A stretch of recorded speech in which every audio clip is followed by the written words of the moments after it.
तो यहाँ पर मेरे पास एक बैलेंस्ड केमिकल इक्वेशन है जिसमें हमारे पास हाइड्रोजन गैस और ऑक्सीजन गैस मिलके वाटर प्रोड्यूस कर रहे हैं। हमारे पास 2 मोल्स ऑफ हाइड्रोजन गैस है, 1 मोल ऑफ ऑक्सीजन गैस है और ये हमारे पास 2 मोल्स ऑफ वाटर प्रोड्यूस कर रहे हैं।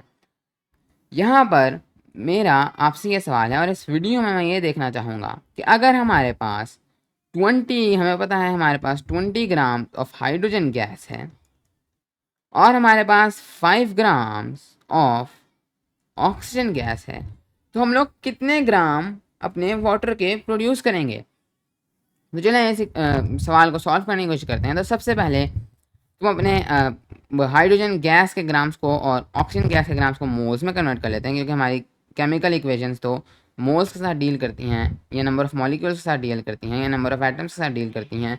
उनका मास से तो कोई लेना देना नहीं होता, उनका अमाउंट ऑफ सब्सटेंस से लेना देना होता है। तो यहाँ पर हम लोग मोल्स में कन्वर्ट करेंगे 20 ग्राम्स ऑफ हाइड्रोजन गैस, तो ये हमारे पास कितने मोल्स के बराबर है।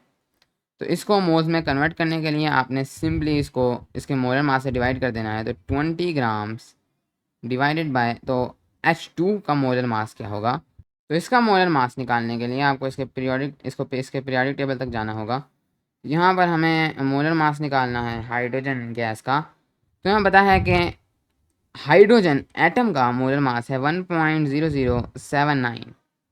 तो हमारे पास हाइड्रोजन एटम का मोलर मास 1.0079 है। तो H2 का मोलर मास, इसको मल्टीप्लाई बाय 2 होगा, तो 1.0079 मल्टीप्लाइड बाय 2 हमारे पास हाइड्रोजन गैस का मोलर मास होगा। तो चलिए देखते हैं, 1.0079 मल्टीप्लाइड बाय 2, तो ये हमारे पास तकरीबन आएगा 2.0158। तो यहाँ पर अगर मैं इसको राउंड करके लिखूँ, तुम्हारे पास पहले यहाँ पर हमारे पास जो लीस्ट सिग्निफिकेंट फिगर्स हैं वो 2 हैं। यहाँ पर मुझे इसको भी 2 सिग्निफिकेंट फिगर्स तक नहीं, यहाँ पर लीस्ट सिग्निफिकेंट फिगर्स हमारे पास 1 है, तो मुझे यहाँ पर भी 1 तक राउंड करना होगा। तो ये मेरे पास होगा तकरीबन 2। मैं इसको लिखूँगा एज 2 ग्राम्स, इसको 1 सिग्निफिकेंट फिगर तक राउंड करके। तो वापस आते हैं, यहाँ पर हमारे पास ये होगा डिवाइडेड बाई 2 ग्राम्स, जो कि हमारे पास हो जाएगा 10 ग्राम्स पर मोल, क्योंकि ये मोलर मास है, डिवाइडेड बाय 10 मोल्स। तो हमारे पास 20 ग्राम्स ऑफ हाइड्रोजन गैस, तो 10 मोल्स हैं। अब हम लोग 5 ग्राम्स ऑफ ऑक्सीजन गैस की बात करते हैं, तो ये हमारे पास अगेन होंगे 5 grams divided by oxygen gas का मोलर मास। चलिए नीचे चलते हैं, यहाँ पर जाकर हम लोग ऑक्सीजन गैस का मोलर मास भी निकाल लेते हैं। तो खाली ऑक्सीजन का मोलर मास है 15.999। तो 15.999 मल्टीप्लाइड बाय 2 करेंगे, क्योंकि 2 ऑक्सीजन आइटम्स हैं। यहाँ पर 15.999 मल्टीप्लाइड बाय 2, ये हमारे पास तकरीबन बनेगा 31.998 नहीं, इसको हम लोग राउंड ऑफ करेंगे तो 1 सिग्निफिकेंट फिगर तक अगेन जाना होगा। तो 30 ग्राम्स वापस आएंगे और यहाँ पर हम लोग इसको डिवाइड कर देंगे 30 ग्राम से। तो 5 डिवाइडेड बाय 30 ग्राम्स, तो ये हमारे पास बनेगा 0. ये हमारे पास तकरीबन बनेगा 0.1। अच्छा, अब इसको हमें डिवाइड करना है, तो अगेन हमें जो है लीस्ट सिग्निफिकेंट फिगर्स तक जाना होगा। यहाँ पर हमारे पास लीस्ट सिग्निफिकेंट फिगर 1 है, तो हमें इसको सिर्फ 1 सिग्निफिकेंट फिगर तक लिखना है। तो यानी कि हम लिखेंगे 0.2 मोल्स।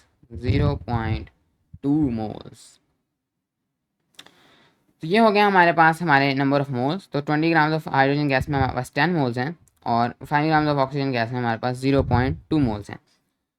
तो चलिए अब हम लोग देखते हैं कि हमारे पास कितने ग्राम्स ऑफ वाटर प्रोड्यूस होंगे। तो सबसे पहले यहाँ पर अगर आप लोग एक चीज़ को देखें, जितने आपके पास हाइड्रोजन गैस के मोल्स हैं उतने ही आपके पास वाटर के मोल्स प्रोड्यूस हो रहे हैं। तो आपके पास हाइड्रोजन गैस और वाटर के दरमियान जो रेशो है वो 1:1 है। जितनी हाइड्रोजन गैस उतने ही वाटर के मॉलिक्यूल्स। लेकिन ऑक्सीजन और वाटर में जो हमारे आपके पास रिलेशनशिप है वो आपके पास 1:2 है। जितने ऑक्सीजन गैस के मोल्स उसके 2 अब यहाँ पर यहाँ पर हमारे पास 10 मोल्स ऑफ हाइड्रोजन गैस है प्लस हमारे पास 0.2 मोल्स ऑफ ऑक्सीजन गैस है। नाउ टेल मी, हमें पता है कि जितने हमारे पास हाइड्रोजन गैस के मोल्स हैं उतने ही हमारे पास वाटर के मोल्स प्रोड्यूस होंगे। तो मैं लिख दूं 10 मोल्स ऑफ वाटर। पहली बात तो ठीक लग रही है, लेकिन दूसरी बात, हमारे पास जितने ऑक्सीजन के मोल्स होंगे उसके हमारे पास ट्वाइस जो हैं वो वाटर के मोल्स प्रोड्यूस होंगे। तो क्या मैं लिख दूं 0.4 मोल्स ऑफ वाटर? तो इनमें से मैं कौन सा लिखूँ? मैं 10 मोल्स ऑफ वाटर लिखूँ या 4 मोल्स ऑफ वाटर लिखूँ? रेशियोस तो दोनों हैं। तो यहाँ पर हमारे पास एक बहुत इंपॉर्टेंट कॉन्सेप्ट आता है। अब अगर आप एक चीज़ नोटिस करें तो ये तो बिल्कुल पॉसिबल है, ये तो बिल्कुल पॉसिबल है कि मेरे पास 0.4 मोल्स ऑफ वाटर प्रोड्यूस हो। कैसे पॉसिबल है? क्योंकि हमें पता था कि यहाँ पर हमारे पास जितने मोल्स ऑफ हमारे पास ये होंगे, जितने मोल्स ऑफ हमारे पास हाइड्रोजन की गैस होगी, उतने ही मोल्स ऑफ हमारे पास वाटर प्रोड्यूस हो रहे थे इस केस में। अब उससे कम तो हो ही सकते हैं, क्योंकि हमारे पास जितनी चीज़ है हम उसमें से कुछ यूज़ कर सकते हैं, कम तो पॉसिबल है फिर भी। लेकिन अगर मैं यहाँ पर लिख दूँ 10H2O, तो ये इस केस में तो पॉसिबल है। मैं 10H2 के मॉलिक्यूल्स तो दे दूंगा या 10H2 के मोल्स तो दे दूंगा, लेकिन मुझे ये भी पता था कि मुझे फिर जितने मैं वाटर के मोल्स प्रोड्यूस कर रहा हूँ, मुझे उसके हाफ जो हैं वो ऑक्सीजन के मोल्स भी चाहिए। तो वो तो मेरे पास सिर्फ 0.2 है। अब मुझे 5 मोल्स ऑफ ऑक्सीजन चाहिए, 5 मोल्स ऑफ ऑक्सीजन गैस चाहिए। तो मैं 0.2 से 5 मोल्स ऑफ ऑक्सीजन गैस कहाँ से लाऊंगा?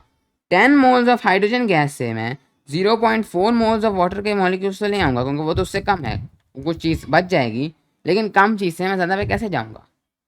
तो यहाँ पर हमारे पास 0.4 moles of hydrogen water produce होगा, क्योंकि हमारे पास इसके जो है ज़ीरो, अगर मुझे जो भी मोल्स ऑफ वाटर प्रोड्यूस करना है उसके लिए ये लाजमी है कि मुझे उतने ही, इस केस में उतने ही मुझे हाइड्रोजन गैस के मोल्स मिले जाएं और उतने ही मुझे ऑक्सीजन गैस के मोल्स मिले, और उसके हाफ मुझे ऑक्सीजन गैस के मोल्स मिले जाएं। यहाँ पर हाफ ऑक्सीजन गैस के मोल्स तो मेरे पास हैं। अगर 10 मोल्स ऑफ हाइड्रोजन गैस है तो कोई मसला नहीं, हम उसमें से बाकी बचा लेते हैं, हम सिर्फ 0.4 मोल्स यूज़ कर लेते हैं, ज़्यादा में से कम तो यूज़ हो सकती है। तो मेरे पास दोनों कंडीशंस फुलफिल हैं। लेकिन अगर मेरे पास 10 मोल्स ऑफ हाइड्रोजन वाटर होता तो ये तो चीज़ ठीक हो जाती, लेकिन मुझे उसके हाफ ऑक्सीजन के मोल्स चाहिए थे, वो बाकी मैं कहाँ से लाता? यहाँ पर तो ठीक है, कुछ बच जाएंगे। तो हमारे पास कुछ इस तरीके से रिएक्शन होगा और हमारे पास कुछ चीज़ बचेगी। तो 0.2 मोल्स फुल यूज़ हो गए 0.4 मोल्स ऑफ वाटर बचाने में, लेकिन यहाँ पर हमारे पास फुल चीज़ यूज़ नहीं हुई। हमारे पास जो चीज़ यूज़ हुई है वो हमारे पास सिर्फ और सिर्फ हमारे पास 0.4 moles of hydrogen gas use हुई है, क्योंकि उतनी ही हाइड्रोजन गैस यूज़ होनी थी, बाकी हमारे पास बच गई है। तो हमारे पास हाइड्रोजन गैस कितनी बची है? 10 moles of hydrogen gas negative 0.4 moles. तो देखते हैं 10 नेगेटिव 0.4 9.6 होगा, हाँ 9.6 प्लस 9, तो plus 9 plus 9.6 moles of hydrogen gas. ये हमारे पास सिनेरियो होगा जब हमारे पास 20 ग्राम्स ऑफ हाइड्रोजन गैस होगी और 5 ग्राम्स ऑफ ऑक्सीजन गैस होगी।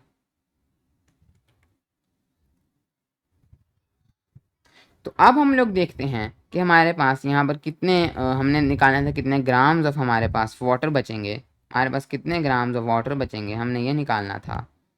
तो नाउ अगर हम लोग देखें तो हमें 0.4 मोल्स ऑफ वाटर को ग्राम्स में कन्वर्ट करना है।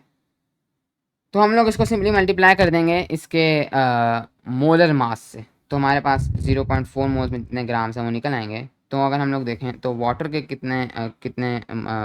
वाटर का मोलर मास क्या है? H2O का मोलर मास होगा हमारे पास, H2 का मोलर मास जो हमने पहले निकाला था 2 ग्राम्स मल्टीप्लाइड बाय, बल्कि मैं इस तरह नहीं करता हूँ, नहीं 2 ग्राम्स प्लस ऑक्सीजन का मोलर मास कितना है हमारे पास? 15.999 ग्राम्स।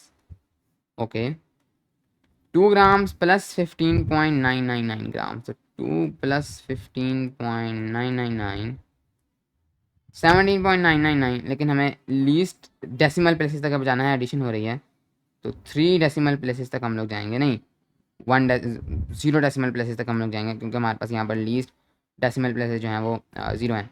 ये हमारे पास तकरीबन बनेगा 18 ग्राम्स।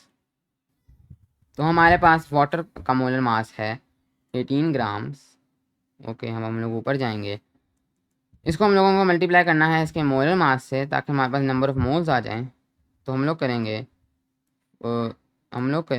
0.4 multiplied by 18, 7.2 moles.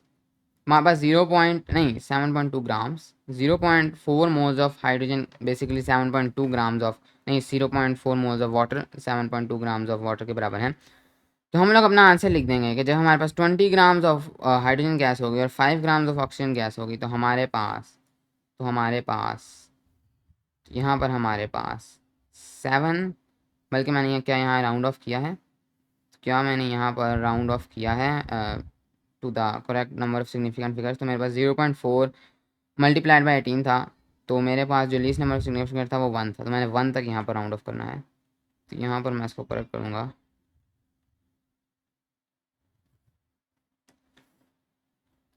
तो ये मेरे पास करेक्ट होके होगा 7 ग्राम्स।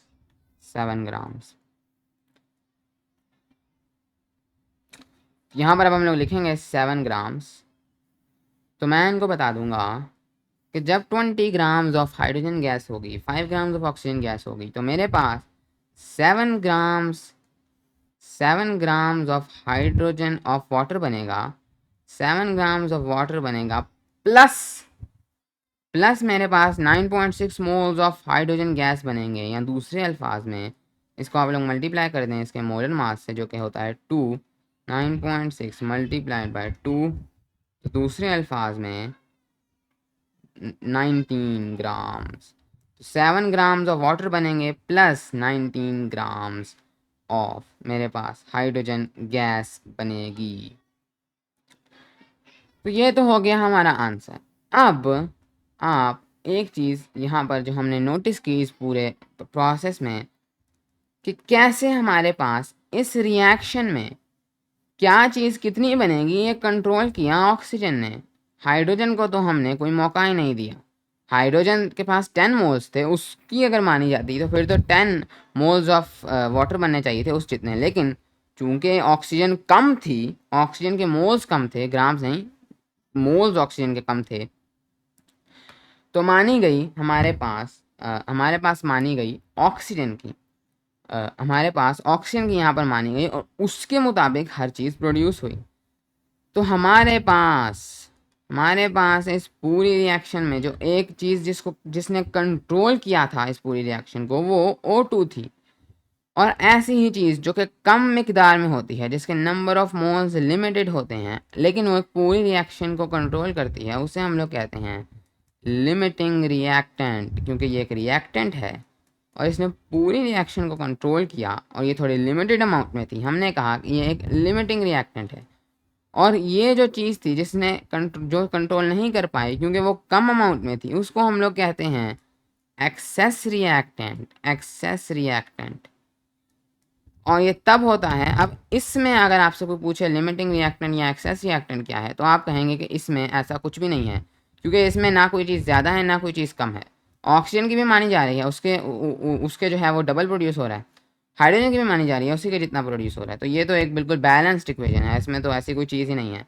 तो ये तो एक बिल्कुल जो है वो नाइस इक्वेशन है। इसके अंदर एक हाइड्रोजन एक्सेस में था, ऑक्सीजन कम था, तो हमारे पास एक लिमिटिंग रिएक्टेंट होगा और एक एक्सेस रिएक्टेंट होगा, और रिएक्शन हमेशा कंट्रोल की जाएगी लिमिटिंग रिएक्टेंट के ज़रिए। तो उम्मीद है कि तो यहाँ पर हमारे पास इस रिएक्शन में लिमिटिंग रिएक्टेंट थी ऑक्सीजन गैस। अब ज़रूरी नहीं कि हाइड्रोजन गैस और ऑक्सीजन गैस के रिएक्शन में हमेशा ऑक्सीजन ही लिमिटिंग रिएक्टेंट होगी। अगर आपके पास एक ऐसा केस होता है जो कि बिल्कुल पॉसिबल है कि आपके पास मसलन 5 मोल्स ऑफ हाइड्रोजन गैस होता है लेकिन 10 मोल्स ऑफ ऑक्सीजन गैस होता है, ग्राम्स में नहीं जाना यहाँ पर, तो आपके पास इत्तफाकन ऑक्सीजन के ग्राम्स भी कम थे। ऐसा भी हो सकता है किसी चीज़ के ग्राम्स कम हो लेकिन उसके मोल्स निकल के, किसी चीज़ के ग्राम ज़्यादा हो उसके मोल्स निकल के कम आ जाएँ। उस चीज़ पे आपने नहीं जाना, आपने मोल्स पे जाना है। तो ऐसे भी हो सकता था हमारे पास यहाँ पर कोई ऐसी सिचुएशन बन जाती है कि हमारे पास हाइड्रोजन के मोल्स आ रहे थे मसलन 10 ग्राम्स या 5 मोल्स आ रहे थे और ऑक्सीजन के मोल्स आ रहे थे 10 मोल्स। तो उस केस में हमारे पास लिमिटिंग रिएक्टेंट हाइड्रोजन गैस बन जाती है। जो चीज़ कम मिकदार में होगी वही लिमिटिंग रिएक्टेंट होगी, वही कंट्रोल करेगी, जिसका रीज़न मैंने आपको ऑलरेडी बता दिया है।